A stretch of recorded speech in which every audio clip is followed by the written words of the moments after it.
I first started collecting shoes in middle school when in 6th grade I saw my friend wearing a nice pair of shoes. It all started from like my dad, cause like he was a sneakerhead when he was a kid, and he was always telling me about all the shoes and showing me, so it just came into my life. Well, I saw like on websites, saw a lot of releases and stuff, so I just liked the shoes and I wanted to get them, and then I got them.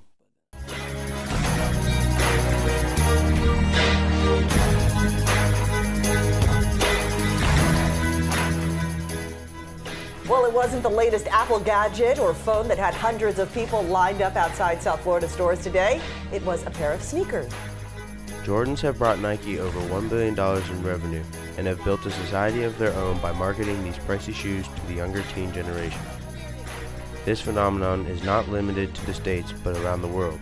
In Japan, these shoes are in such high demand that many used shoe stores will mark a used pair of sneakers as first edition to make huge profits.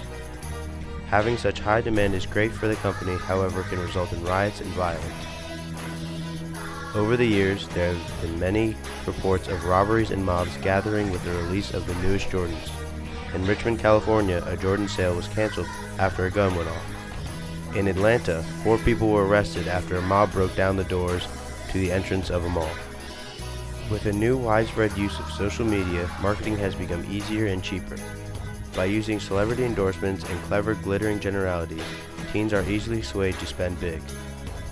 This common desire for shoes has created communities called shoe games, such as the MBHS shoe game at Montgomery Blair High School. This is where students such as Max, Nate, and O come in. Okay, so for resellers, basically there's a lot of stuff that goes on. You could sell it to like your friends or people who you know. There's sites on like Facebook, like DMV page, where people like post the shoes and then they offer like a price, trade, then they do meetups to trade your shoes and stuff.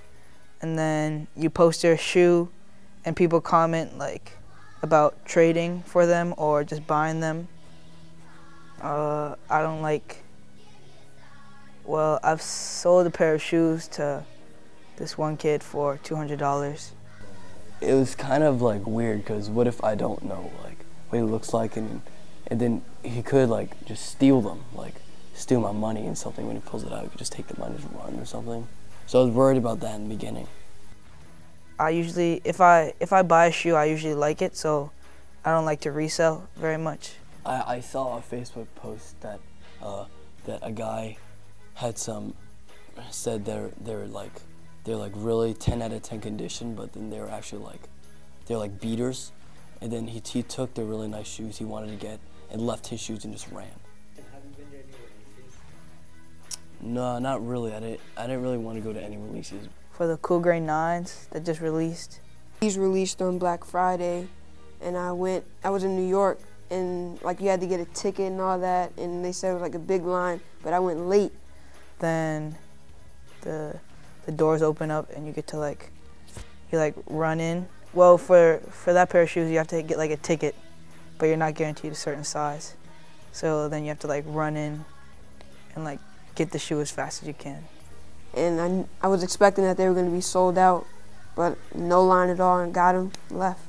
I think it would be really, really hard, because there's the long lines, some people camp out. It's going to be a huge mission. All together? Oh my gosh. The retail value for all of it would probably be about like maybe $3,000, but then the price goes up over time, so. Like probably 1,000, Yeah. somewhere around there. Do you think getting all these shoes, is it all worth it? In the long run, no, I don't think so. Cause I mean, like they're just shoes, but like it adds style to you. Like it's your personality, so it brings out you. So. I mean, I think it's worth it because I like the shoes a lot. Like at the beginning, I just liked them for the girls, but now it's like the aesthetics of the shoe, like the looks, just makes me a lot more into the shoes and like the history behind them. Well, sort of and not really, because after a while you're gonna get bored of the shoe, then you're gonna like want to trade them or sell them. But then when you get them, you're gonna be all happy that you have them and stuff. Because like it just brings you out, like it's just a nice thing to have, I guess.